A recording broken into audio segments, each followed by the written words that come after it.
as the stocks have gone down and we learnt more about fisheries management, it has become a greater and a more well-used science. And the Icelanders, from my experience, of course, are very far ahead in most countries in this whole business of stock management. Let's face it, they've only got themselves to manage, whereas, of course, around the European waters, we're dealing with 6 or 7 countries, all have got to be managed separately. The Icelandic fish is sold here in a fully computerized Dutch auction. Prices start high and fall until a buyer reacts.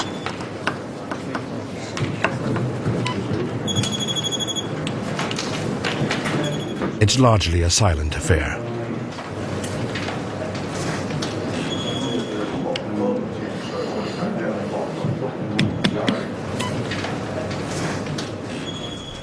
The contrast with Peterhead in Scotland is startling.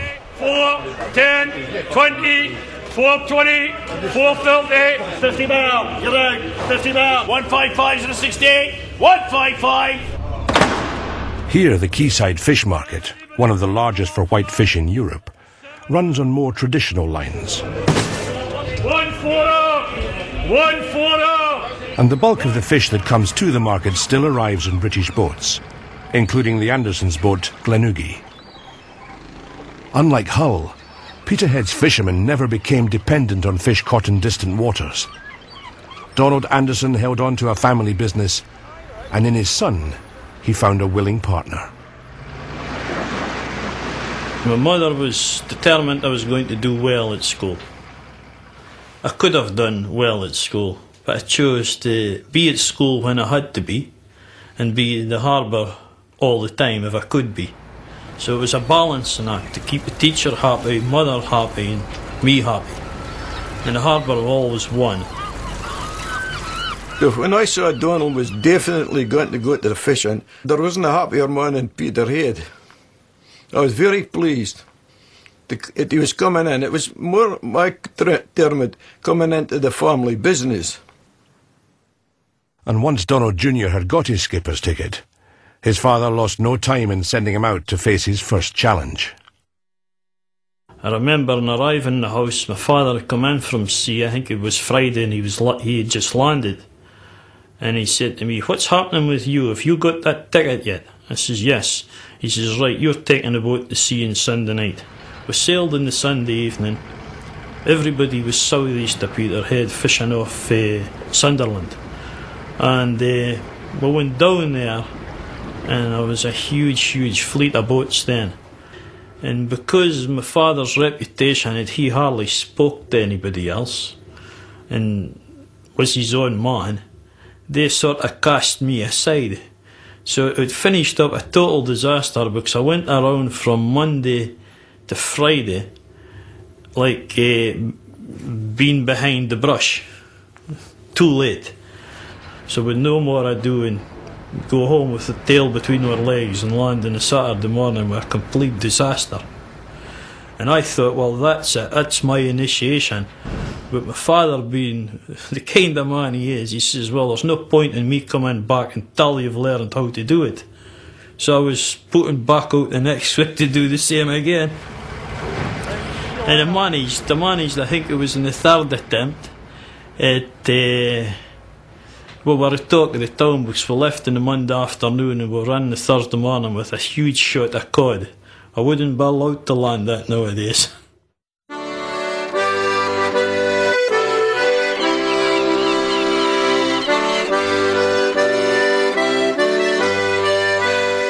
On the other side of the country, off the Cornish peninsula, David and Alex Stevens are bringing their trawler home.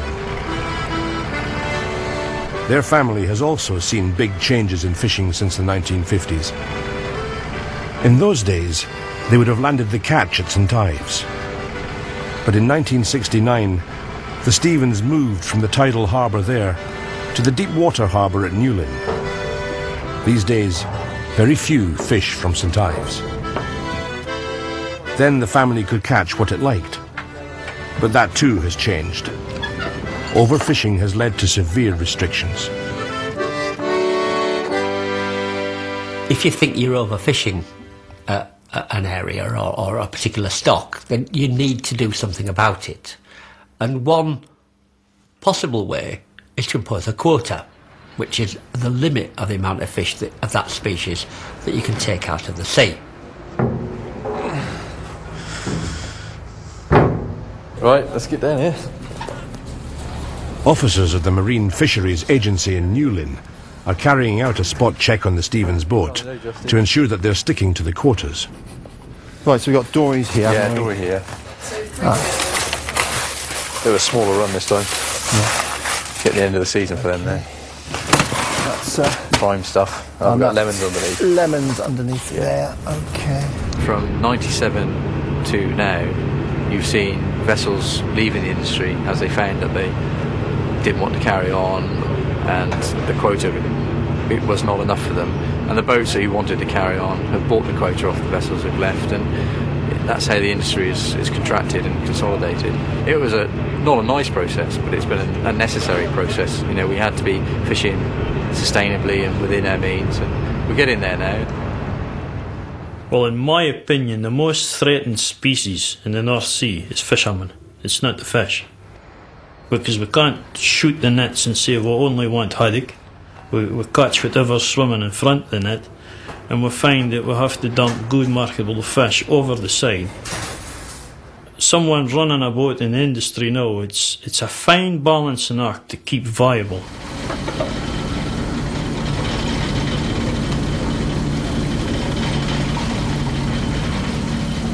Today, in the face of increasing regulation and declining fish stocks, Britain's fishing community has had to adapt to survive. The change in our relationship with one particular fish, the salmon, illustrates just how adaptable it has had to be.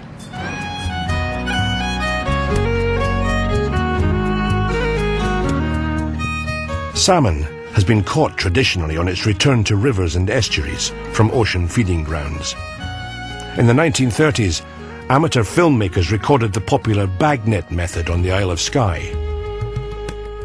And today, on the north coast of Scotland, Jamie Mackay and his son Neil still fish and repair their nets in the same way.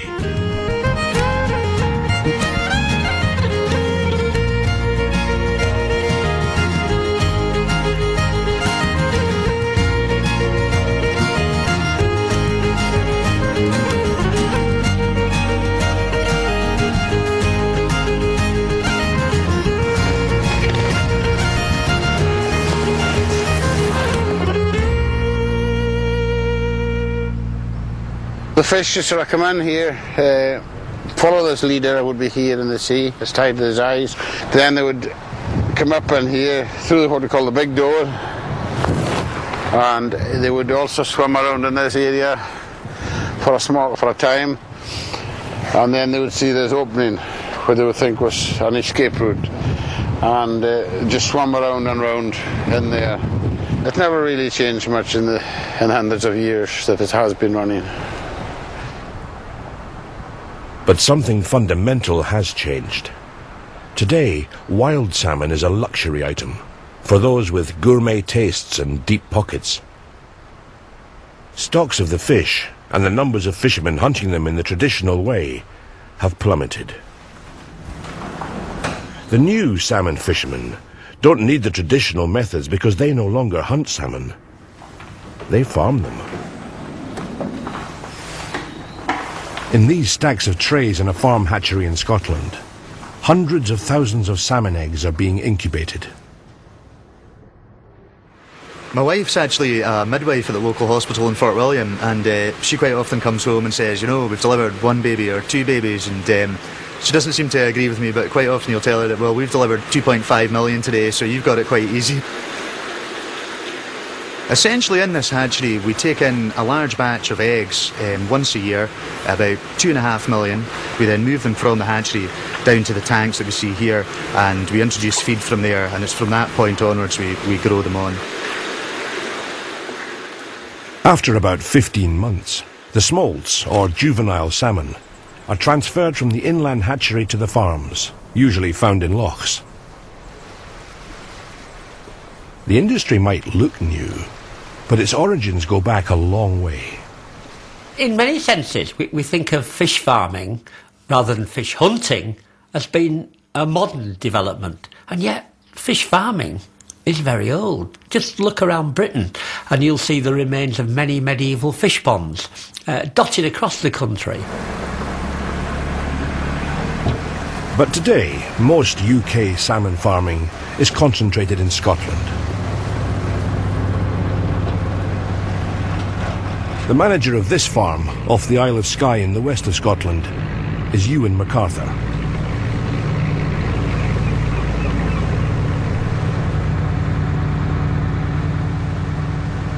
I've been working in the industry for 20 years. The changes in the fish farming industry are colossal, and we've gone from 6-metre wooden cages to, as you can see today, 24-metre steel pens. So we've doubled in size dramatically, and a lot more automation as well. It used to be all hand feeding. You could be hand feeding 1-2 tonne a day. Now with the automatic feeding system, we have so much more control over our feeding.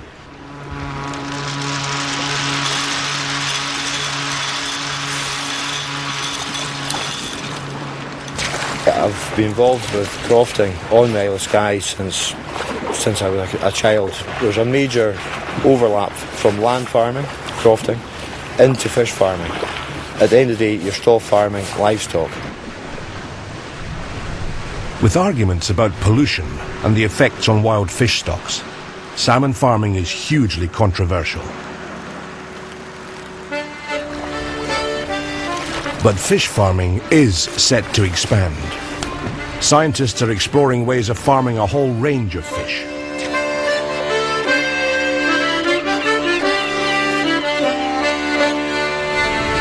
At the beginning of the 21st century, fish farming could pose the final challenge to a community that has faced enormous upheavals across a century of change. To face the challenge, Britain's remaining fishermen might need even more of the spirit that has marked out families like the Andersons and the Stephens. My son's 3 months old now, and I don't know if he's going to be a fisherman yet. He hasn't told me yet. But when he does talk, I'll have a little chat with him, see if he wants to. The future could be really good. So hopefully by the time it's time for me to hang up the socks, I'd have some young guys coming into the boat that has got the same enthusiasm and the same will to do the job as I've always had. Because one of the things that's carried me through the bad times in the fishing is it's never been a job of work for me, it's been my hobby. We've lost a large chunk of our merchant marine, we've lost a large chunk of our navy. I think to lose even more of our fishing industry would be extremely detrimental to the future livelihood of what, after all, is an island nation.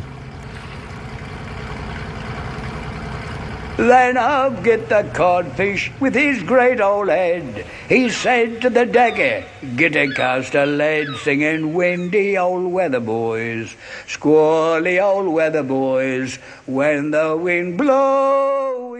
And the tide goes out on our sea fever season tomorrow night here on BBC4 with the last of the boats that built Britain at 8:30 and the final part of actor Timothy Spall's race to South Wales in Somewhere at Sea at 10. Next tonight, though, time for some laughs with Flight of the Conchords. We'll all pull together.